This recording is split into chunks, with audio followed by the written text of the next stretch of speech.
create requirements that schools start and stop times have to change in order to allow for the efficiency to occur. So we're going to be looking at that. And then the final two bullets are pretty small items, but it's reducing our interoffice mail services by 1 day and converting to electronic pay stubs with direct deposit, which will save paper in particular, but we can't estimate at this point if there are additional savings beyond that. The big item, of course, is related to elimination of full-day kindergarten. Our governing board is one of the realities of that was the legislature did provide the permission for school districts to offer full-day kindergarten, even though it was eliminated in terms of funding. So what we're doing is reallocating our current Title I monies at the Title I schools to allow for the funding of that program, the full-day kindergarten program at the Title I schools. And we're looking to institute a full-day kindergarten program with tuition at our non-Title schools. We're looking at a $1,300 tuition amount, $300 at registration for parents, and $500 before each semester starts to total the $1,300. And as you see, we need to make it very clear that as we do this, this is a non-refundable advance payment that is required in order for us to ensure that we have the funds to pay the salaries and supplies for the folks that are involved. The next bullet, increasing the class size formula allocation by 1 student. And then you see that total is 1.53 million. Currently, our class size allocation, absent the override amount, at the elementary level specifically is 29.75. So basically, if a school has 500 students, you divide 29.75 into that 500, and that gives you the allocation for teachers. So this recommendation would lead that number to be 30.75 in terms of allocating teachers.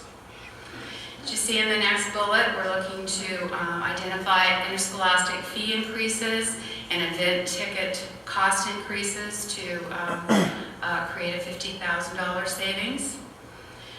The next bullet is the elimination of the field trip allocation for students and the non-staffing allocation for schools.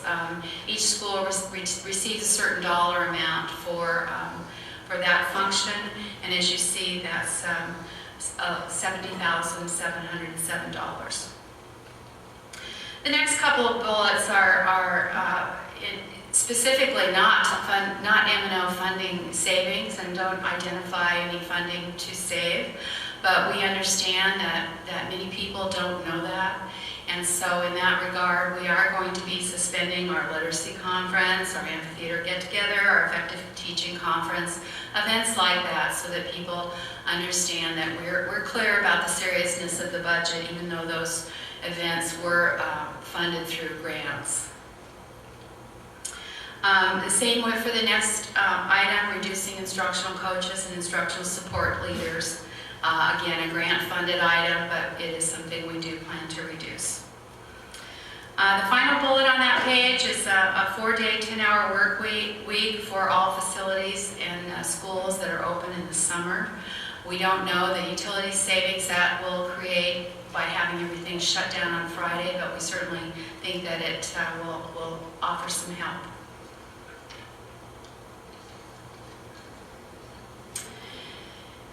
The top line on this page, reduce maintenance and operations budget travel.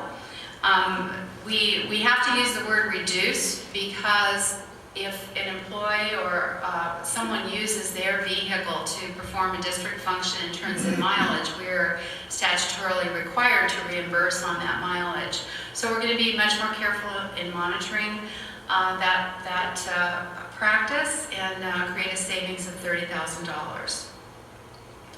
The next line is reducing professional development. Again, this is an item that's in the non-staffing allocations at schools to allow for substitute pay for staff to attend professional development and conferences, and that will be a $60,000 savings.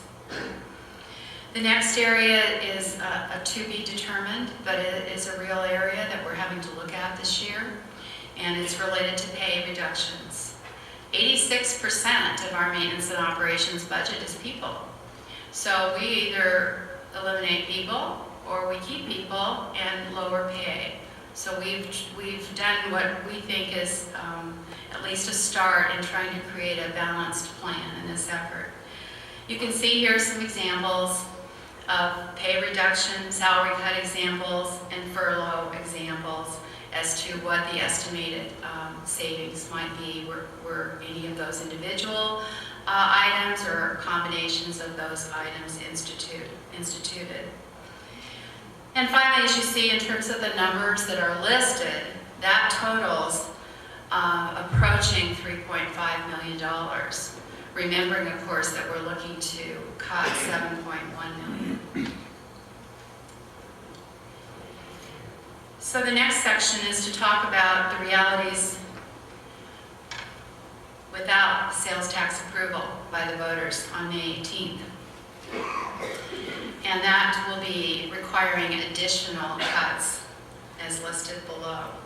So I just want to repeat it more than once. If Proposition 100 fails, the state's K-12 budget will be impacted with additional and significant cuts. So for us, this means all the previous slides that I've shown you have already happened. And then we will have our remaining soft capital reduced, creating a reduction of $671,716. We will have all of our unrestricted capital reduced, and as you see, that's $3,892,482.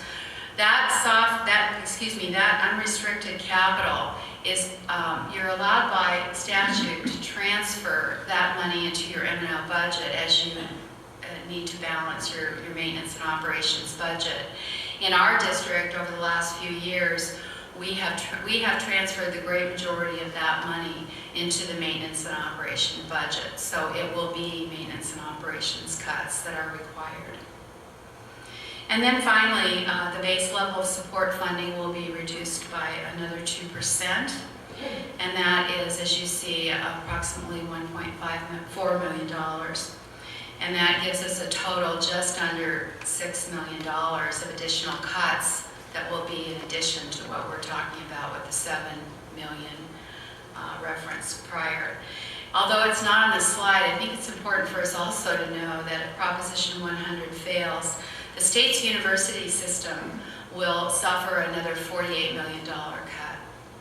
So I know those of you who are aware of the kind of cuts that the university system has been grappling with will appreciate how serious that is for those systems